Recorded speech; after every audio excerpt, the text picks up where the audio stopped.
आज हम इस वीडियो में 30 MCQ ऑफ ऑर्गेनिक केमिस्ट्री करेंगे और ये चैप्टर आपका जितना ज़्यादा लेंथी है उतना ही ज़्यादा जो है वो इम्पोर्टेंट है। इस चैप्टर से जो है वो काफ़ी ज़्यादा क्वेश्चन आपके एग्ज़ाम में जो है वो आते हैं, चाहे तो वो आपका HP टैट हो, चाहे तो आपका TGT कमीशन हो। HP टैट में बेसिकली जो मेडिकल नॉन मेडिकल बोथ में जो है वो 1 या 2 क्वेश्चन आपको इस चैप्टर से देखने को मिलते हैं, और TGT कमीशन में तो कम से कम 4 या 5 क्वेश्चन तो इस चैप्टर से डेफिनेटली जो है वो आते ही आते हैं। वीडियो को स्टार्ट करने से पहले अगर आपने चैनल को सब्सक्राइब नहीं किया है तो चैनल को सब्सक्राइब कर लें ताकि आप कोई भी अपडेट जो है वो मिस ना करें। Let's start with the first question. Question number 1, which of the following carbocation has the least stability. कौन से कार्बोकेटाइन की जो है वो सबसे कम स्टेबिलिटी जो है वो होगी। ठीक है, तो कार्बोकेटाइन क्या होता है, जिसके ऊपर जो है वो क्या होगा, पॉजिटिव चार्ज होगा। ठीक है, जब कोई बॉन्ड ब्रेक होता है तो जो शेयर पेयर इलेक्ट्रॉन है वो एक फ्रेगमेंट जो है वो दोनों इलेक्ट्रॉन को ले जाता है, और जो दूसरा बचाता है उसके पास कोई भी इलेक्ट्रॉन, शेयर पेयर का एक भी इलेक्ट्रॉन नहीं बचता है, तो उसके ऊपर पॉजिटिव चार्ज जो है वो आ जाता है। ठीक है, तो अब ये जो कार्बन है ये जिसके ऊपर पॉजिटिव चार्ज आ गया है, इसके साथ जितने ज़्यादा एल्काइल ग्रुप जो है वो अटैच होंगे उतना ही ज़्यादा क्या होगा, डिस्पर्सल ऑफ चार्ज होगा। ठीक है, जितना ज़्यादा डिस्पर्सल ऑफ चार्ज होगा उतनी ही ज़्यादा क्या होगी, स्टेबिलिटी होगी। मतलब जितने ज़्यादा जो है वो एल्काइल ग्रुप जो है वो इसके साथ अटैच होंगे वो उतना ही ज़्यादा क्या होगा, स्टेबल होगा। तो अब हम इनके स्ट्रक्चर्स देख लेते हैं आपका। ठीक है, तो मिथाइल क्या होगा, मिथाइल के साथ तो कोई भी जो है वो एल्काइल ग्रुप अटैच नहीं होगा, ये होगा आपका मिथाइल केटाइन का जो है वो स्ट्रक्चर। ठीक है, और उसके बाद आपका कौन सा है, इथाइल। तो इथाइल का स्ट्रक्चर क्या होगा आपका, CH3 CH2 positive. Okay, then your isopropyl CH, इसके साथ जो है वो 2 ग्रुप जो है वो अटैच होंगे, एंड आपका टर्शियरी ब्यूटाइल, इसके साथ जो है वो आपके 3 एल्काइल ग्रुप या मिथाइल ग्रुप जो है वो इसके साथ क्या होंगे, अटैच होंगे। तो जितने ज़्यादा एल्काइल ग्रुप जो है वो अटैच होंगे, डिस्पर्सल उतना ही ज़्यादा होगा पॉजिटिव चार्ज का, और जितना ज़्यादा डिस्पर्सल होगा वो उतना ही ज़्यादा स्टेबल होगा। ठीक है, तो अब सबसे कम स्टेबल पूछ रहे हैं हमसे, तो मिथाइल जो है वो यहाँ पे क्या होगा, सबसे कम स्टेबिलिटी होगी, क्योंकि उसके साथ जो है वो कोई भी एल्काइल ग्रुप जो है वो अटैच नहीं है, उसका जो पॉजिटिव चार्ज है वो डिस्पर्स नहीं होगा। The next question is the an electrophilic reagent is. तो इलेक्ट्रोफिलिक रिएजेंट को हम जो है वो क्या बोलते हैं, इलेक्ट्रॉन लविंग भी बोलते हैं। ठीक है, इलेक्ट्रॉन लविंग भी बोलते हैं। क्यों इलेक्ट्रॉन लविंग बोलते हैं, क्योंकि ये बेचारे क्या हैं, इलेक्ट्रॉन डेफिशिएंट स्पीसीज हैं। इलेक्ट्रॉन इनके पास क्या है, कम है, इलेक्ट्रॉन डेफिशिएंस, और इनको जो है वो ल्यूइस एसिड भी बोलते हैं। ओके, और अगर ये इलेक्ट्रॉन लविंग है, इलेक्ट्रॉन इनके पास कम है, ठीक है, तो इनके ऊपर क्या चार्ज होगा, पॉजिटिव। तो अब यहाँ से हमसे पूछ रहे हैं electrophilic reagent is electron deficient species. हाँ जी, इलेक्ट्रॉन डेफिशिएंट होती हैं वो। ठीक है, उनके पास इलेक्ट्रॉन की क्या होती है, कमी होती है। इलेक्ट्रॉन रिच नहीं, ठीक है, नेगेटिवली चार्ज नहीं, वो पॉजिटिव चार्ज होता है। अगर उनके पास इलेक्ट्रॉन की कमी है तो कौन सा चार्ज होगा, पॉजिटिव। और ल्यूइस बेस नहीं, वो होते हैं आपके ल्यूइस एसिड। तो कार्बोकेटाइन्स की शेप जो है वो कैसी होती है, तो ये जो है वो sp2 हाइब्रिडाइज्ड होते हैं, और sp2 हाइब्रिडाइज होते हैं, इसका मतलब ट्राइगोनल प्लेनर जो है वो इनकी ज्योमेट्री होती है, ये शेप होती है। और ये कैसे होती है, अब देखो कार्बन का जो इलेक्ट्रॉनिक कन्फिग्रेशन है वो क्या है, 1s2 2s2 एंड 2p2। ठीक है, तो इनके लास्ट बैलेंस शेल में जो है वो 4 इलेक्ट्रॉन होते हैं, और जब ये ग्राउंड स्टेट इलेक्ट्रॉनिक कन्फिग्रेशन, जब हम इनको जो है वो एक्साइट करते हैं, ठीक है,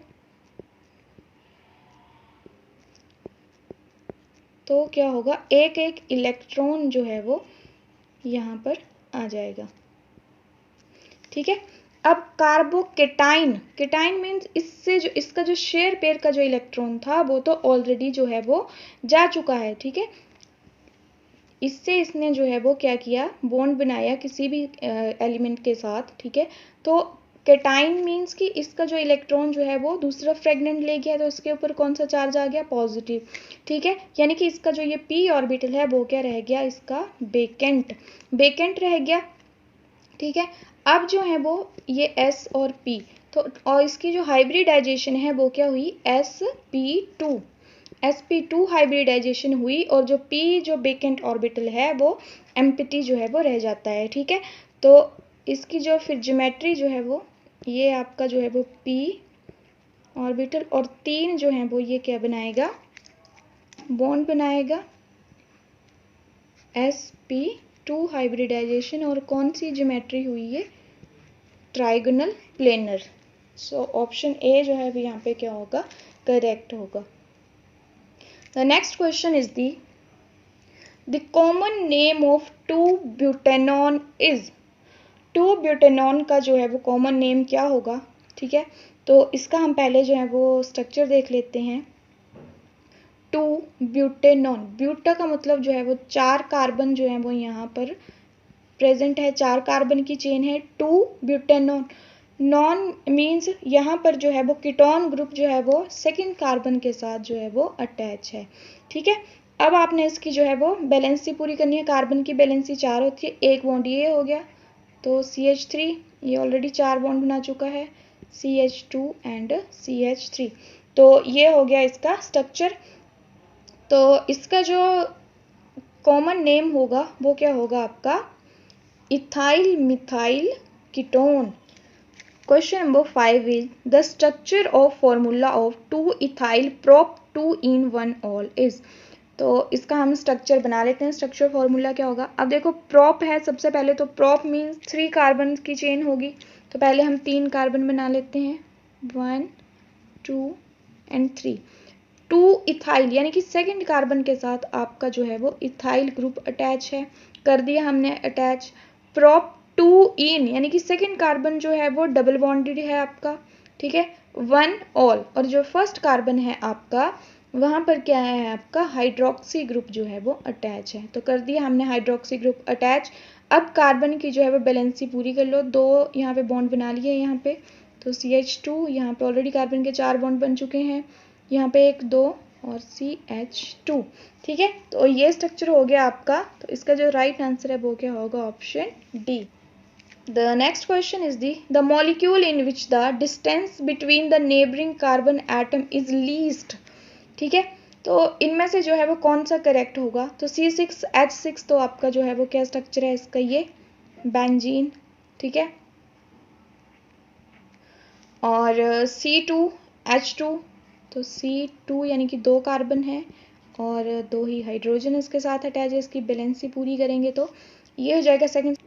तो C2H5 का आपका क्या स्ट्रक्चर होगा, यहाँ पे भी 2 ही कार्बन है, ठीक है। और आपका जो C2H6 है इसका क्या स्ट्रक्चर होगा, ये, ठीक है। तो अब हमें पता है कि शॉर्टेस्ट डिस्टेंस जो है वो molecule between the neighbouring carbon atoms least, यानी कि शॉर्टेस्ट डिस्टेंस, तो जितना ज़्यादा जो है वो बॉन्ड जो जैसे ट्रिपल बॉन्ड होता है तो उसकी लेंथ क्या होगी, शॉर्टेस्ट होगी, डबल की जो है वो उससे थोड़ी ज़्यादा होती है, जो सिंगल बॉन्ड होता है उसकी लेंथ जो है वो सबसे ज़्यादा होती है। तो शॉर्टेस्ट किसकी होगी यहाँ पर, जहाँ पर ट्रिपल बॉन्ड जो है वो प्रेजेंट है, ठीक है। तो ट्रिपल बॉन्ड आपका किसमें, ऑप्शन बी में।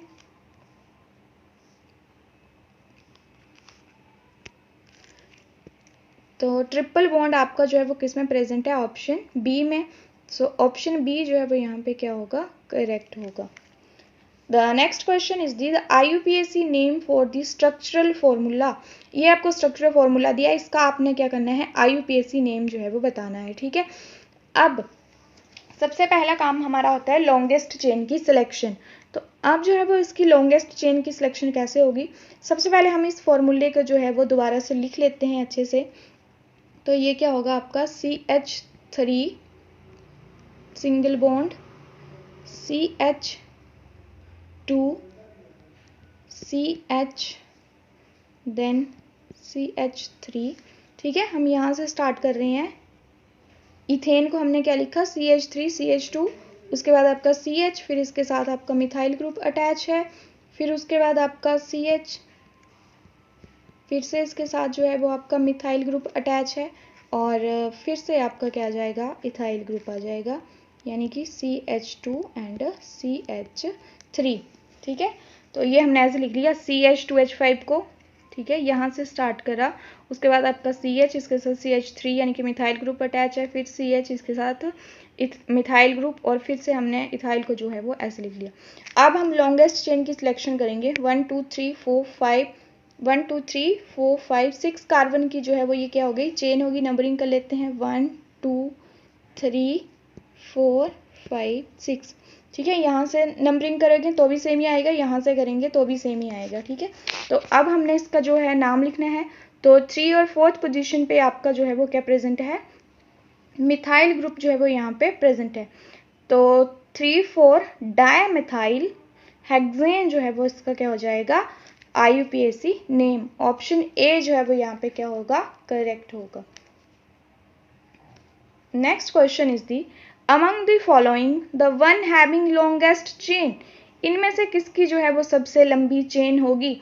तो हम इनके जो है वो स्ट्रक्चर देख लेते हैं पहले, ठीक है। नियोपेंटेन, नियोपेंटेन का स्ट्रक्चर, नियो जो आपका प्रीफिक्स है वो कहाँ पे लगता है, जब आपका सेकंड कार्बन के साथ जो है वो 2 मिथाइल ग्रुप जो हैं वो अटैच होते हैं, तब आपका कौन सा जो लगता है, नियोपेंटेन, ठीक है। यानी कि जो आपकी सेकंड लास्ट कार्बन होती है,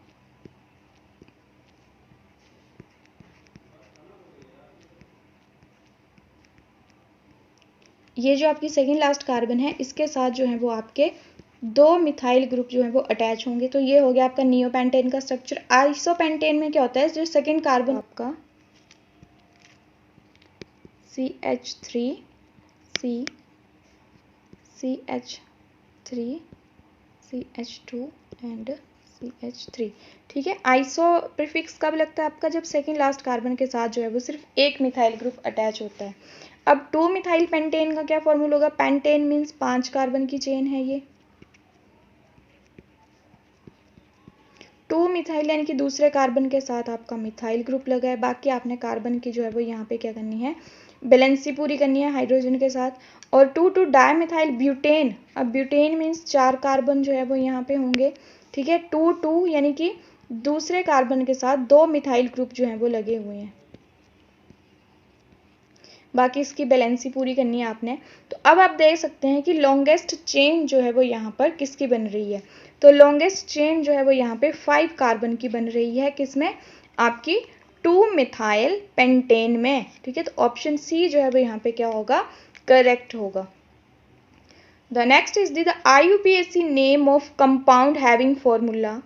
तो ये आपको फॉर्मूला दिया है और इसका जो है वो आपने IUPAC नेम बताना है। तो इस फॉर्मूले को हम पहले लिख लेते हैं। यहाँ पे कार्बन के साथ जो है वो 3 मिथाइल ग्रुप जो है वो अटैच हैं, तो 3 मिथाइल ग्रुप इसके साथ अटैच कर देते हैं हम, CH3 एंड CH3, ठीक है। कार्बन के साथ 3 methyl group, then CH and CH2। तो अब कार्बन की बैलेंसी, इस कार्बन के तो 4 बॉन्ड बन गए हैं, इसके यहाँ को, इसको हम पहले हाइड्रोजन को नीचे लिख देते हैं। इस कार्बन के जो है वो 3 हैं और इसके भी 3 हैं, तो यहाँ पे आपका क्या आएगा, डबल बॉन्ड आएगा, तब इसकी बैलेंसी जो है वो क्या हो जाएगी, पूरी हो जाएगी। तो अब जो है वो आपने इसका क्या बताना है, IUPAC नेम बताना है। तो सबसे पहले आपने लॉन्गेस्ट चेन की सिलेक्शन करनी है। तो लॉन्गेस्ट चेन आपकी कहाँ से होती है, जहाँ पर आपका डबल बॉन्ड होगा वो क्या होगा, पहला कार्बन, ये दूसरा हो गया, ये तीसरा, और ये आपका चौथा कार्बन हो गया, ठीक है। तो अब आपने इसका जो है वो नेमिंग करनी है। तो आपकी जो थर्ड कार्बन है उसके ऊपर 2 मिथाइल ग्रुप जो हैं वो लगे हुए हैं, तो क्या आ जाएगी, 3 3 डाइमिथाइल, ठीक है।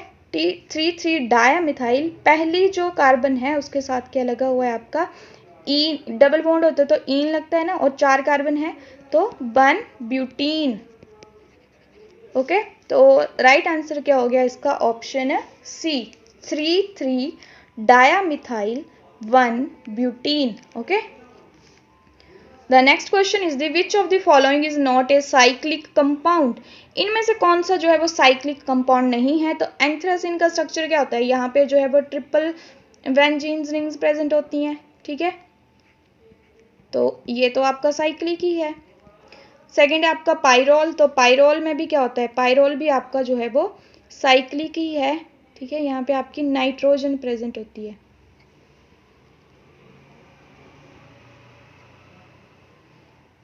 CH and CH। तो ये आपका पायरोल का स्ट्रक्चर, और फिनॉल का तो बेंजीन के ऊपर जो है वो hydroxy group, that is the structure of phenol.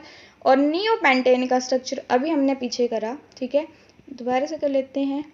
CH3 यानी कि सेकंड कार्बन के साथ आपके 2 मिथाइल ग्रुप अटैच होंगे। नियो प्रीफिक्स कब लग रहा है आपका, जब सेकंड लास्ट कार्बन के साथ 2 मिथाइल ग्रुप जो है वो अटैच होते हैं, ठीक है। ये सब हम पिछली वीडियो में जो है वो डिस्कस कर चुके हैं। अगर आपने वीडियो नहीं देखी है तो चैनल पे जाके जो है वो वीडियो आप नॉमेनक्लेचर वाली वो देख लें, ठीक है। तो अब यहाँ पे जो नॉन साइक्लिक कंपाउंड आपका कौन सा हुआ, नियोपेंटेन।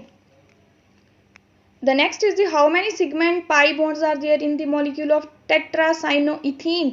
बहुत बार जो है वो क्वेश्चन आता है, ये सिगमेंट पाई बॉन्ड्स जो है वो काउंट करने को जो है आते हैं, किसी भी मॉलिक्यूल्स के दिए जा सकते हैं आपको। तो टेट्रासाइनोइथेन के जो है वो यहाँ पे हमें सिगमेंट पाई बॉन्ड जो है वो काउंट करने को दिए हैं। तो सबसे पहले तो हम इसका स्ट्रक्चर देख लेते हैं, ठीक है। इथीन मतलब 2 कार्बन होंगी और डबल बॉन्डेड है वो, ठीक है। टेट्रासाइनो यानी कि 4 साइनो ग्रुप जो है वो यहाँ पर लगे हुए हैं, तो लगा देते हैं हम भी, sorry, CN and CN। Okay, अब इस स्ट्रक्चर को थोड़ा और डिटेल में देखते हैं हम। तो कार्बन जो है वो नाइट्रोजन के साथ जो है वो आपकी ट्रिपल बॉन्ड के साथ जो है वो ट्रिपल बॉन्ड बनाएगा ना यहाँ पे कार्बन आपका, क्योंकि कार्बन की वैलेंसी कितनी होती है, 4, ठीक है। तो 3 ये बॉन्ड हो गए, 1 ये, तो सभी नाइट्रोजन के साथ जो है वो ऐसा ही होगा। तो हम सभी के साथ इसको कर लेते हैं ऐसा, carbon triple bond nitrogen, carbon triple bond nitrogen, carbon triple bonded with nitrogen. Okay, तो अब सिग्मा बॉन्ड कौन से होते हैं, जो आपका सिंगल बॉन्ड होगा वो होगा सिग्मा, और जो आपके डबल और ट्रिपल बॉन्ड होंगे वो क्या होंगे आपके पाई, ठीक है। तो सिंगल बॉन्ड पहले हम, ये जैसे 3 है ना, तो इसमें से एक जो है वो सिग्मा होगा और 2 जो है वो पाई बॉन्ड होंगे, ठीक है।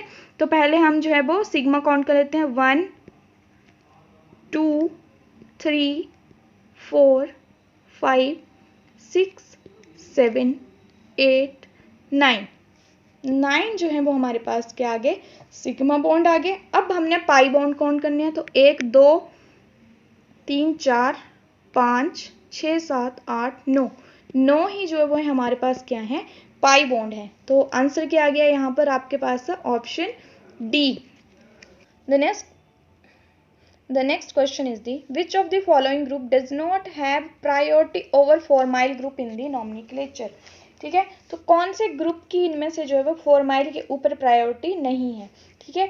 तो जो जब आप नंबरिंग करते हैं किसी भी इसकी चेन की, ठीक है, तो जिसके साथ जो है वो फंक्शनल ग्रुप अटैच होता है हम उसको नंबर 1 देते हैं।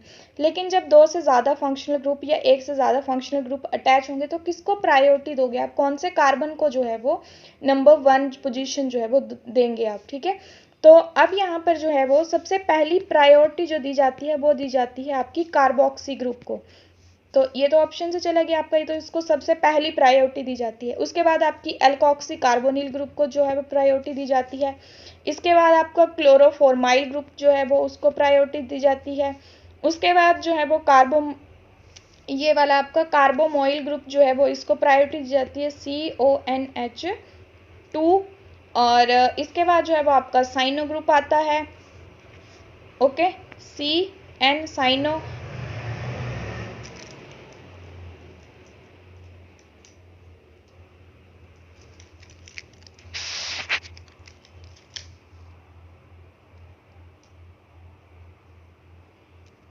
साइनो के बाद जो है वो आपके जो हेलोजेंस हैं उनको प्रायोरिटी दी जाती है। हेलोजेंस के बाद आपका जो है वो यहाँ पे फॉर्माइल ग्रुप जो है वो आता है, और फॉर्माइल के बाद जो है वो आपके आते हैं कीटो, और कीटो के बाद आपकी hydroxy, then mercapto, amino, imino and nitro, ठीक है।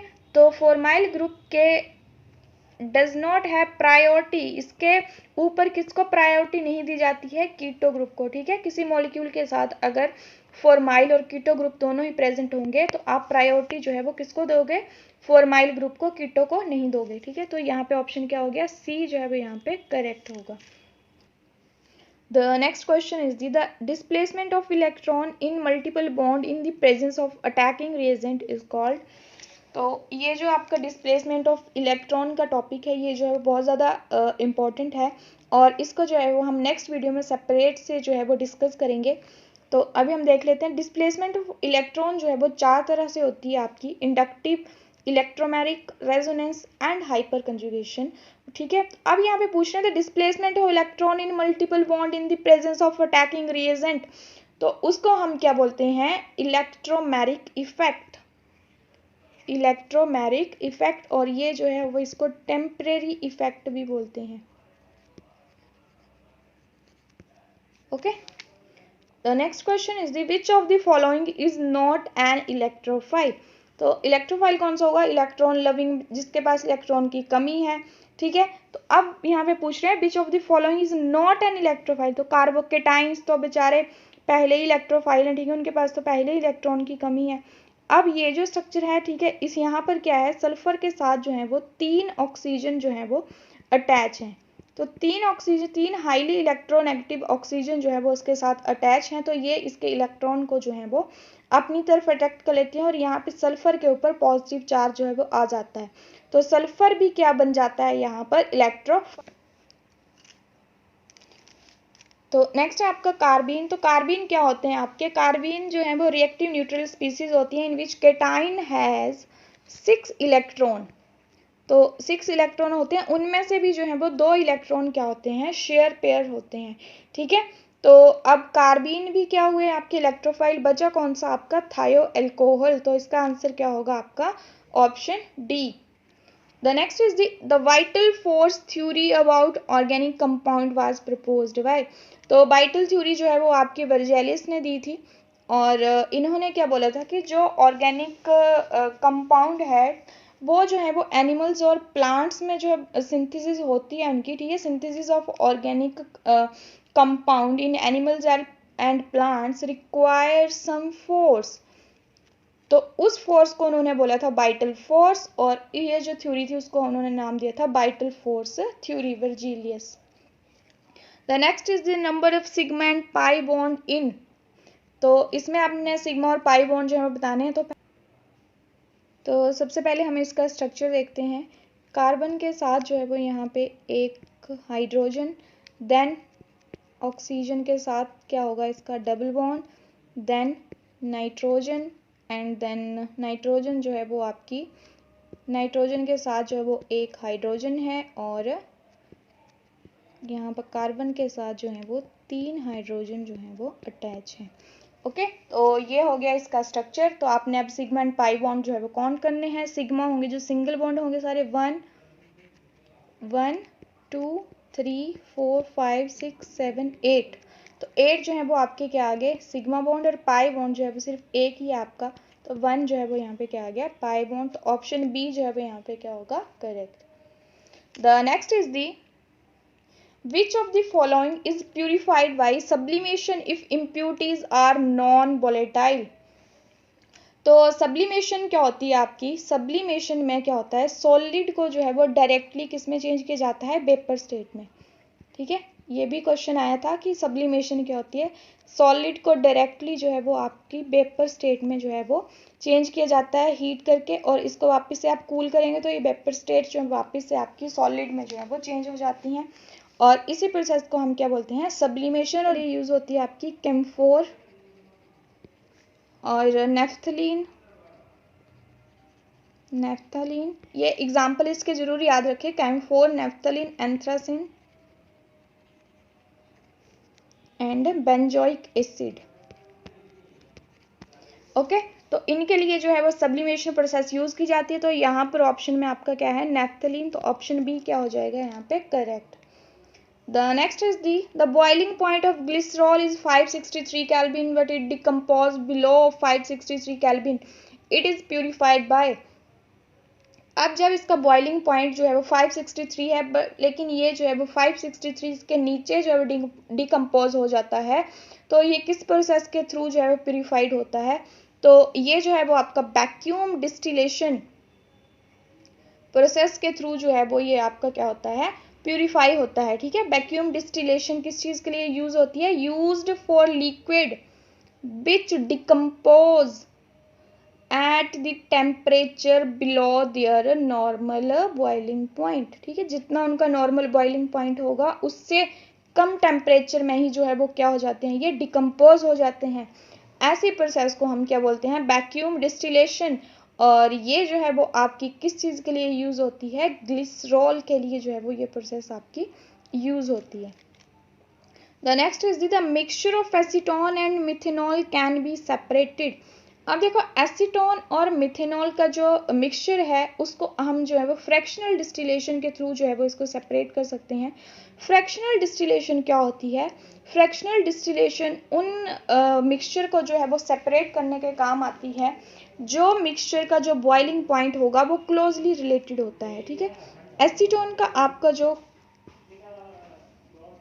एसीटोन का जो बॉइलिंग पॉइंट होता है वो आपका होता है 330 केल्विन, और जो मिथेनॉल है उसका जो बॉइलिंग पॉइंट होता है वो 338 केल्विन होता है। ठीक है, तो ऐसे मिक्सचर को जो है वो सेपरेट करने के काम आती हैं जिनका जो बॉइलिंग पॉइंट होता है वो क्या होता है, नियरली जो होता है सेम होता है। ओके, तो फ्रैक्शनल डिस्टिलेशन।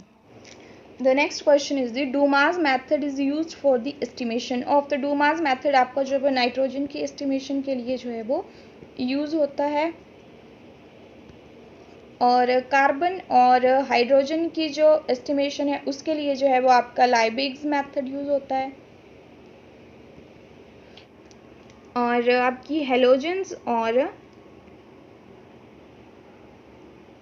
सल्फर के लिए जो है वो आपका केरियस टेस्ट जो है वो यूज होता है, केरियस मेथड। ओके, तीनों ही जो है वो बहुत इंपॉर्टेंट है, Dumas method, Carius method and Liebig method. ये आपका नाइट्रोजन के लिए और कार्बन हाइड्रोजन के लिए Liebig, and halogen and sulphur के लिए आपका Carius method. The next is the in Leysen's test when both nitrogen and sulfur are present blood red color is obtained, this is due to the formation of। बस तो आपका ये जो Leysen's test होता है वो आपका स्पेशली नाइट्रोजन की प्रेजेंस को डिटेक्ट करने के लिए होता है, लेकिन अगर सोल्यूशन में जो नाइट्रोजन और सल्फर दोनों ही प्रेजेंट है तो किसकी प्रेजेंस की वजह से जो है वो ब्लड रेड कलर आता है, तो ये आपकी जो फॉर्मेशन होती है that is the ferric thiocyanate. Option C जो है वो यहाँ पे क्या होगा, करेक्ट होगा। The next is the Leysen's solution की boiled coloration with sodium nisoproside, it indicate the presence of। तो जब Leysen's टेस्ट आपका जो है वो स्पेशली वैसे तो नाइट्रोजन के लिए यूज होता है, लेकिन coloration with sodium nitroprusside it indicate the presence of sulphur. Option B जो है वो यहाँ पे क्या होगा, करेक्ट होगा। The next is the Liebig method is use for the estimation of. तो अभी हमने पीछे किया, लाइबिग मैथड आपका कार्बन और हाइड्रोजन की एस्टिमेशन के लिए जो है वो यूज किया जाता है। The next is the in Dumas method for the estimation of nitrogen, the gas collected in the nitrometer is। तो ये आपकी जो है वो नाइट्रोजन गैस जो है वो कलेक्ट होती है, ऑप्शन ए जो है वो यहाँ पे करेक्ट होगा। The next is the Carius method is used for the estimation of। तो ये आपका हेलोजेंस और सल्फर दोनों के लिए यूज होता है, यहाँ पे सल्फर ऑप्शन में नहीं है तो हेलोजेंस का क्या होगा इसका right answer. The next is the chromatography technique is used for the separation of। तो क्रोमेटोग्राफी टेक्निक जो है वो आपकी इन सभी के लिए यूज होती है, तो ऑल ऑफ दीज जो है वो इसका आंसर होगा। Next is the aniline is purified bye. Aniline आपकी जो है वो किसके थ्रू प्यूरिफाई होती है, तो ये आपकी जो है वो स्टीम डिस्टिलेशन के थ्रू जो है वो एनालिन को प्यूरिफाई किया जाता है, और इसके साथ एक और जो आपका ऑर्थो नाइट्रोफिनॉल और पैरानाइट्रोफिनॉल उसको भी जो है वो इसी मेथड के थ्रू जो है वो प्यूरिफाई किया जाता है। ठीक है, and next is the soda lime test for detection of nitrogen can not be use for. Soda lime test जो है वो नाइट्रोजन की डिटेक्शन के लिए यूज होता है, लेकिन इनमें से किसके लिए जो है वो यूज नहीं होगा, ये इसकी जो है वो बहुत बड़ी लिमिटेशन है सोडा लाइम टेस्ट की, कि ये जो है वो आपका नाइट्रो एंड डाइजो जो है कंपाउंड है उनके लिए जो है वो यूज नहीं होता है। ठीक है, दोनों ही याद रखें आप, नाइट्रो और डाइजो कंपाउंड जो होंगे उनके लिए जो है वो ये टेस्ट जो है वो यूज़ नहीं होता है। तो ऑप्शन सी जो है वो यहाँ पे क्या होगा, correct. The next question is the Beilstein test is used for. तो बैलेस्टेन्स टेस्ट जो है वो आपका हेलोजेंस के लिए यूज होता है। तो यहाँ पे हेलोजन से कौन सी है, क्लोरीन। तो 1,3 try carboxylic acid, pentane 1,3 try carboxylic acid जो है यहाँ पे सही आंसर होगा। अगर आप लॉन्गेस्ट चेन की सिलेक्शन करें तो आप ऐसे करोगे 1 2 3 4 5 6 7 करके, ठीक है, तब तो ये क्या होगा, हेप्टोनिक एसिड। लेकिन तब इसका जो है वो अगर आप 7 कार्बन की चेन सेलेक्ट करते हैं तब इसका आईयूपीएसी नेम क्या होना चाहिए था, 4 कार्बोक्सी 1,7 डाई या heptane dioic acid. Okay, 1,7 heptane dioic acid, ये जो है वो इसका नाम होना चाहिए था। अगर आप 7 कार्बन की चेन सेलेक्ट करते तो ये आपका ऑप्शन में नहीं है। तो अब आप 5 कार्बन की चेन सेलेक्ट करते हैं तो इसका ये नाम जो है वो होगा pentane 1,3,5 tri carboxylic acid. Okay, alkane और एल्कीन है, उनका जनरल फॉर्मूला क्या होता है। सबसे पहले मैं एल्केन का लिख रही हूँ CnH2n+2। एल्कीन का होता है आपका CnH2n और एल्काइन का होता है आपका CnH2n-2। तो अब आप देख सकते हैं कि अब देखो सबसे पहला जो है CnH2n, यानी कि जो यहाँ पे क्या है, हाइड्रोजन जो है वो या इससे डबल है, तो ये आपका जो है वो क्या होगा, एल्कीन। यहाँ पे क्या है, 9 2 18 -2 यानी कि 16, यानी कि ये क्या है आपका एल्काइन। और यहाँ पे भी आप देख सकते हैं 10 2 20 प्लस आ रहे हैं 2, तो ये आपका एल्केन है। और यहाँ पे 7 2 14, ये भी आपका क्या आ रहा है, ये दोनों आपके एल्कीन, ये वाला आपका आया एल्काइन और ये वाला आया आपका एल्केन। ओके, तो आपको चाहे तो यहाँ पे तो एल्काइन सीरीज का पूछा था, तो ऑप्शन बी जो है यहाँ पे करेक्ट है। आपको किसी का भी पूछे एल्केन के लिए ये फॉर्मूला है, एल्कीन के लिए ये है और एल्काइन के लिए ये फॉर्मूला है। तीनों ही फॉर्मूले जो है वो आप याद रखें, किसी से भी जो है वो क्वेश्चन जो है वो आ सकता है। The next question is the in which of the following functional group isomerism is not possible. तो कौन से फंक्शनल ग्रुप में आइसोमेरिज्म जो है वो पॉसिबल नहीं होती है। तो एल्काइल हैलाइड ग्रुप की जो है वो आइसोमेरिज्म जो है वो यहाँ पे पॉसिबल नहीं होता है। साइनाइड का आइसोसाइनाइड है इसका isomer.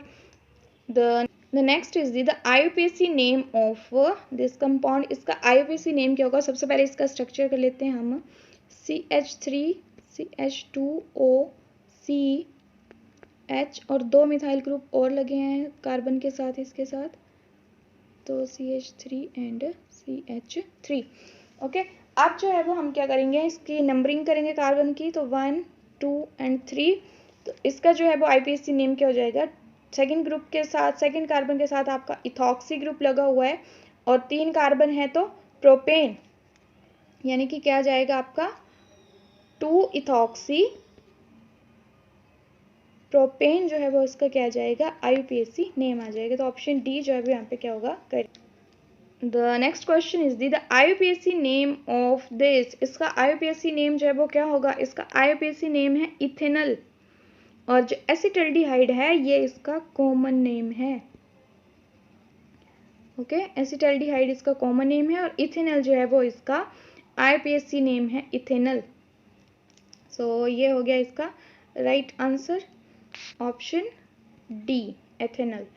So that's all for today and I hope आपको वीडियो अच्छी लगी होगी। वीडियो को लाइक करें, शेयर करें एंड कमेंट करें एंड चैनल को सब्सक्राइब करें। Thanks for watching.